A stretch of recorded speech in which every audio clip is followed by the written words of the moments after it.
Ford's about to sell an EV for $30,000 with Apple Maps already built in, while Mercedes might get banned from the US entirely. And half the car industry got hit with recalls this week, so let's talk about it.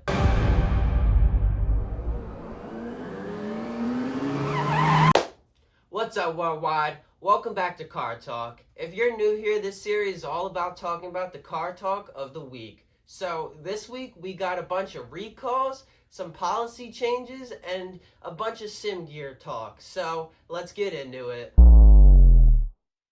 First up, Ford. They're recalling about 388,000 vehicles over a second row seating issue.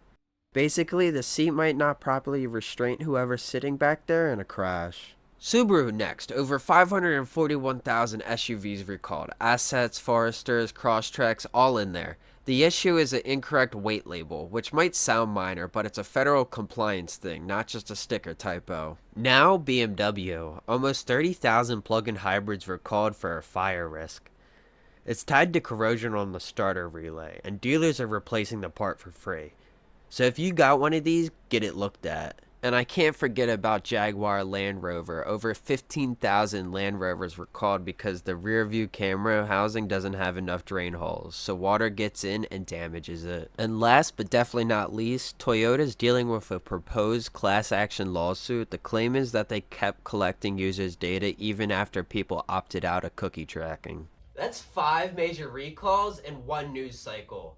That's a little crazy. Should we start being concerned with the quality of new vehicles, or is this just a fluke? Let me know down below. Okay, this is bigger than a recall. Senate is pushing a legislation that might ban Mercedes-Benz from the US market entirely. Their reason why is because they're trying to ban Chinese auto manufacturers altogether. Here's the twist though, the bill really isn't about tariffs, it's about ownership. Any automaker with significant Chinese ownership stake gets caught in the net, which is how a German brand like Mercedes-Benz ends up on the list. It's less about ban Chinese cars and more about follow the money. And that distinction is going to matter a lot once lawmakers start defining exactly what counts as Chinese owned. Now, this really just leaves the question, is this protectionism doing its job, or was this a bill aimed at someone else that's taking out one of the biggest foreign auto manufacturers? Now, I guess time will really tell. Ford's got a mid-size EV coming around $30,000, and reportedly it's going to run Apple Maps for navigation, feeding road-level data into their next-gen Blue Cruise hand-free system. If 30 grand is really the number for a new Ford EV, I think a lot of people are going to get on top of that, even though auto manufacturers are pulling back on their EV bets. Tesla's AI lead is now saying their Robotaxi fleet has logged over 380,000 unsupervised miles with zero notable incidents. Now, if that's a truthful amount of miles done without an incident, that's pretty impressive, but we know Tesla's known for lying, so I guess future studies will tell. Alright, now it's time for the Sim and Gear Corner. This week, it's all about iRacing, so let's get into it. The 6 Hours of Road America is brand new to the iRacing calendar this year. This is its debut. It is running this weekend, August 2nd, as part of their multi-class endurance package. GTP, GT3, and LMP2 cars are all sharing the track this weekend at Road America.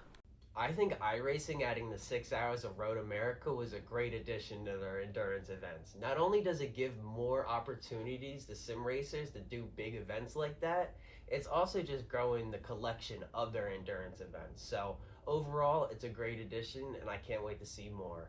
So let's wrap up this week's in news. There was 5 recalls, Mercedes faces a ban in the US entirely, Ford has a new possible EV costing $30,000, and iRacing just added a new endurance event, the 6 Hours of Road America. That's a lot of news for 1 week. So you're going to have to check in next week for Car Talk on Monday. So I'll see you next time.